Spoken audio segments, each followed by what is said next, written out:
এইটো অসমতে প্ৰথমবাৰৰ এটা নতুন এটা ইনিচিয়েটিভ আমাৰ তামোলপুৰৰ ডেপুটি কমিশনাৰ মহোদয়ে লৈছে আৰু ইয়াৰ কাৰণে মই তেখেতক ধন্যবাদ জনাইছোঁ।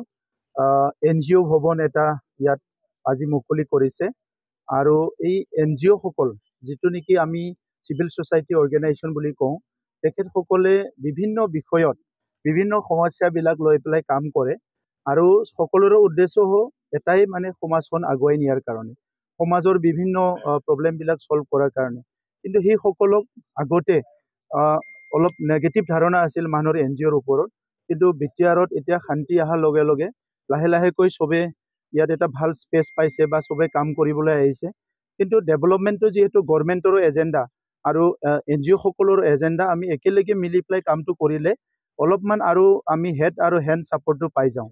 চ' সেইকাৰণে ডেপুটি কমিশনাৰ ডাঙৰীয়াই তামোলপুৰ জিলাখন যিহেতু নতুন জিলা হয় আৰু এটা অঞ্চলৰ এটা সময়ত পিছপৰা অঞ্চল আছিলে, আজি মুখ্যমন্ত্ৰী ডাঙৰীয়াই তামোলপুৰত মেডিকেল কলেজ দিছে, বিভিন্ন DC অফিচ দিছে, SP অফিচ দিছে, বিভিন্ন ইনফ্ৰাষ্ট্ৰাকচাৰবিলাক ইয়াতে দিছে। এই হিচাপে তামোলপুৰ ডিষ্ট্ৰিক্ট হিচাপে ইয়াৰ গ্ৰথটো বহুত স্পীড হৈ আছে। এট দ্য ছেম টাইম ইনফ্ৰাষ্ট্ৰাকচাৰৰ লগতে যদি আমাৰ সমাজখনক আগুৱাই নিয়াৰ কাৰণে অৰ্থনীতি আৰু বিভিন্ন কামবিলাক হয় আৰু ভাল হয়। গতিকে আজিৰ ইনিচিয়েটিভে অনাগত দিনত তামোলপুৰৰ বিভিন্ন জাতি জনগোষ্ঠীৰ বিভিন্ন শ্ৰেণীৰ লোকক অৰ্থনৈতিকভাৱে আগুৱাই নিয়া, সমাজৰ বিভিন্ন সমস্যাবিলাক সমাধান কৰাত যথেষ্ট সহায় কৰিব, মই এইটো আশা ৰাখিছোঁ।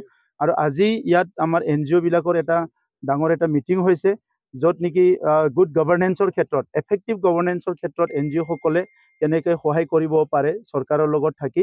আৰু ইয়াত আমাৰ যিসকলে অলৰেডি বহুত বছৰৰ পৰা কাম কৰি আছে, GBM, চেষ্টা, তেনেকুৱা বিভিন্ন অৰ্গেনাইজেশ্যন, নেৰচন বা বিভিন্ন অৰ্গেনাইজেশ্যন ইয়াতে উপস্থিত আছে। গতিকে ইয়াত NABARD আছে, NEDFI আছে। গতিকে অনাগত দিনত তামোলপুৰৰ উন্নয়নটো বহুত ক্ষিপ্ৰতাৰে আগবাঢ়ি যাব, মই সেইটো আশা কৰিছোঁ।